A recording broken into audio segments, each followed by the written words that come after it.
नमस्कार साथियों। आपके एक बार से स्वागत है। हम हमारा राजस्थान कक्षा 6 की अध्याय 2 राजस्थान इतिहास के पुस्तक के बारे में पढ़ने वाले हैं। आपको हमारा कंटेंट पसंद आता है तो हमारे चैनल को सब्सक्राइब करना। आपके एक सब्सक्राइबर हमें ये मोटिवेशन देता है कि आगे हम अच्छा कुछ कर सकें। चलिए वीडियो की शुरुआत करते हैं। महाभारत कालीन एवं मौर्य कालीन राजस्थान। प्राचीन काल में राजस्थान अलग अलग जनपदों अंचलों में विभक्त था, जो वह रहने वाली जातियों भौगोलिक स्थिति के नाम से जाने जाते थे। मरु प्रदेश, जिसका उल्लेख ऋग्वेद, रामायण, चरक संहिता, महाभारत, व्रत संहिता में मिलता है। मरु प्रदेश किससे मिलता है? ऋग्वेद, रामायण, चरक संहिता, महाभारत और व्रत संहिता में मिलता है। यहाँ वर्तमान में बीकानेर, नागौर, डीडवाना, कुचामन, चूरू, गंगानगर, जैसलमेर, बाड़मेर के कुछ भाग आते थे। यहाँ आर्यों का प्रारंभिक जनतंत्र था। चांगल जनपद, इस जनपद में वर्तमान में बीकानेर, नागौर, डीडवाना, कुचामन, जोधपुर का कुछ भाग आता था। इसकी राजधानी अहिछत्रपुर थी, जो वर्तमान में नागौर के नाम से जाना जाता है। नेक्स्ट है मत्स्य जनपद। इसका उल्लेख ऋग्वेद, महाभारत में मिलता है। ये जनपद कोटपुतली भैरोड़ के मध्य स्थित था। इसकी राजधानी विराटनगर थी। चीनी यात्री युआन चुआंग ने इसका वर्णन किया है।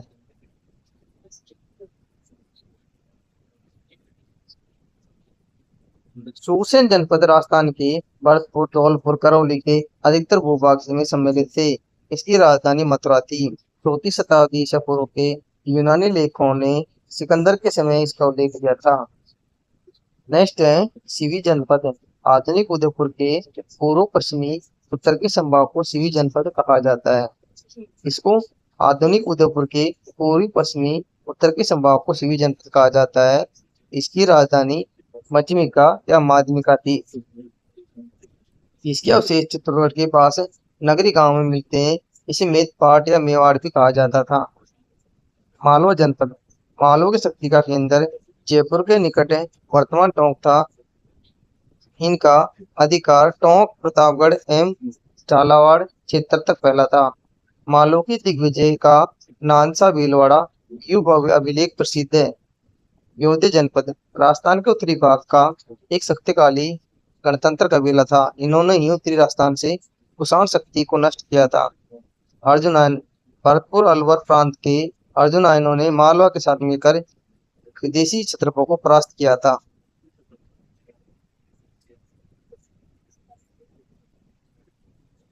राजस्थान के विभिन्न अंचल एवं ऐतिहासिक पृष्ठभूमि। मेवाड़, प्राचीन शिवी जनपद वाले क्षेत्र को मेवाड़ कहा जाता था। प्राचीन शिवी जनपद वाले क्षेत्र को मेवाड़ कहा जाता था। यहाँ 7वीं शताब्दी से आधुनिक राजस्थान के निर्माण तक भील सिसोदिया वंश का राज्य रहा। नागदा, हाड़, कल्याणपुर, चित्तौड़गढ़, कुंभलगढ़, चावड़, उदयपुर आदि समय समय पर इसकी राजधानी रही। यहाँ की बोली मेवाड़ी है। यहाँ की बोली क्या है? मेवाड़ी है। नेक्स्ट है वागड़। इसे वागड़ प्रदेश भी कहते हैं। राजस्थान में दक्षिण राजस्थान के डूंगरपुर बांसवाड़ा के भूभाग को वागवर या वागड़ कहा जाता था। यहाँ इसकी बोली वागड़ी कहलाती है, जो राजस्थानी और गुजराती का सम्मिश्रण रूप है। ये भाषा वागड़ी। मारवाड़ क्षेत्र, प्राचीन मरु प्रदेश ही कालांतर में मारवाड़ कहलाया। 7वीं सदी में इसके मंडोर, जोधपुर क्षेत्र पर गुर्जर प्रतिहारों ने शासन किया। बाद में इस क्षेत्र पर राठौड़ वंश का आधिपत्य स्थापित हो गया था।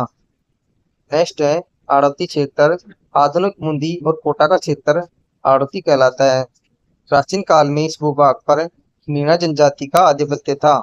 मीणा वंश के बूंदा के नाम पर बूंदी का नामकरण हुआ था। कालांतर में चौहान वंश की हाड़ा शाखा ने इस क्षेत्र पर अधिकार कर लिया। यहाँ की बोली हड़ौती है।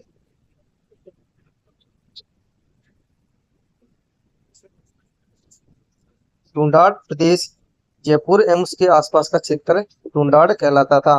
ढूंढाड़ के नाम से ये प्रसिद्ध था। 12वीं सदी में कछवा राजपूतों ने यहाँ की स्थानीय जनजाति मीणों और बड़गुजों को परास्त करके अपने राजवंश की नींव डाली थी। यहाँ की भाषा ढूंढाड़ी भाषा कहलाती है। नेक्स्ट है मेवात क्षेत्र। अलवर भरतपुर का वह क्षेत्र जहाँ मेव जाति की अधिकता रही है, मेवात कहलाता है। मेवातियों का प्रसिद्ध नायक हसन खां मेवाती था, जो खानवा के युद्ध में राणा सांगा की ओर से बाबर के विरुद्ध लड़ता हुआ मारा गया था। अन्य महत्वपूर्ण क्षेत्र थे जैसलमेर को मांड या बल प्रदेश कहा जाता था। प्रतापगढ़ को कांटन प्रदेश के नाम से जाना जाता था, जबकि झालावाड़ को मालवा के नाम से जानते थे। चूरू झुंझुनू सीकर वाला क्षेत्र सिकोटी प्रदेश कहलाता था। क्या कहलाता था? सिकोटी प्रदेश चूरू झुंझुनू सीकर वाला प्रदेश कहलाता था। ब्यावर अजमेर का क्षेत्र मेरवाड़ा के नाम से जाना जाता था।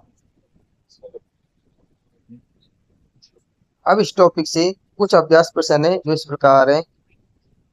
निम्नलिखित में प्रश्नों से सही उत्तर को विकल्प को लिखिए।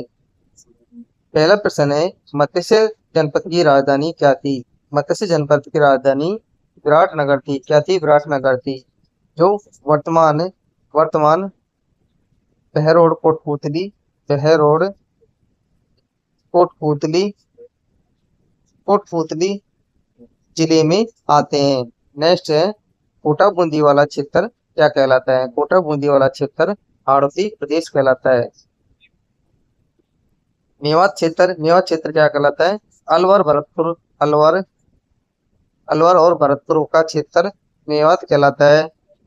मरु प्रदेश जैसलमेर को कहते थे। जैसलमेर को मरु प्रदेश कहते थे, क्योंकि जांगल प्रदेश बीकानेर का क्षेत्र जांगल प्रदेश कहलाता था। नेक्स्ट है, रिक्त स्थानों की पूर्ति कीजिए। क्या है? रिक्त स्थानों की पूर्ति करने ब्यावर अजमेर का क्षेत्र मेरवाड़ा कहलाता था। क्या कहलाता था? क्या कहलाता? मेरवाड़ा कहलाता था। ये मेरवाड़ा कहलाता था। जबकि जयपुर उसके आसपास का क्षेत्र ढूंढाड़ कहलाता। मेवाड़ उसके आसपास के क्षेत्र को की भाषा क्या थी? ढूंढाड़ी थी। क्या थी? ढूंढाड़ी भाषा थी। और यहाँ के क्षेत्र को ढूंढाड़ कहा जाता था। क्या? ढूंढाड़ कहा जाता था।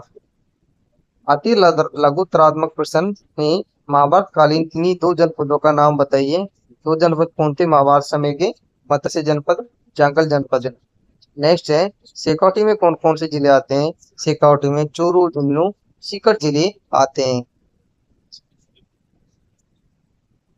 नेक्स्ट प्रश्न है, हसन खां मेवाती कौन था? हसन खां मेवाती मेवात का प्रसिद्ध नायक था, जो खानवा के युद्ध में राणा सांगा की ओर से बाबर के युद्ध लड़ता हुआ मारा गया था। खानवा का युद्ध 1527 में हुआ था। 1527 में इब्राहिम लोदी और बाबर के मध्य खानवा का युद्ध हुआ था।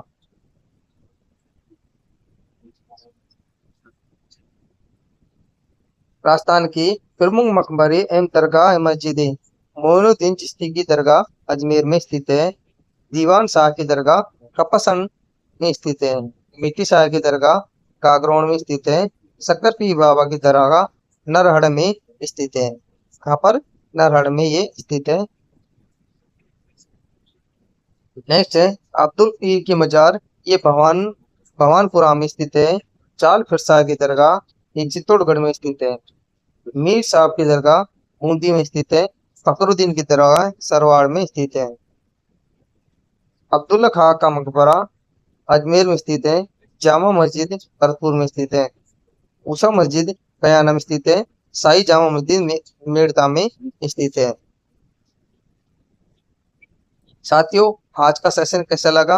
अगर आपको अच्छा लगा हो तो हमारे चैनल को सब्सक्राइब करना, और चैनल पर पहली बार विजिट किया हो सब्सक्राइब करके बेल आइकन को दबा लेना, किसी के आने वाली वीडियो की नोटिफिकेशन आपको प्राप्त हो सके। तो मिलते हैं ऐसे शानदार टॉपिक के साथ अगली वीडियो में। तब तक के लिए सभी साथियों का थैंक यू, धन्यवाद।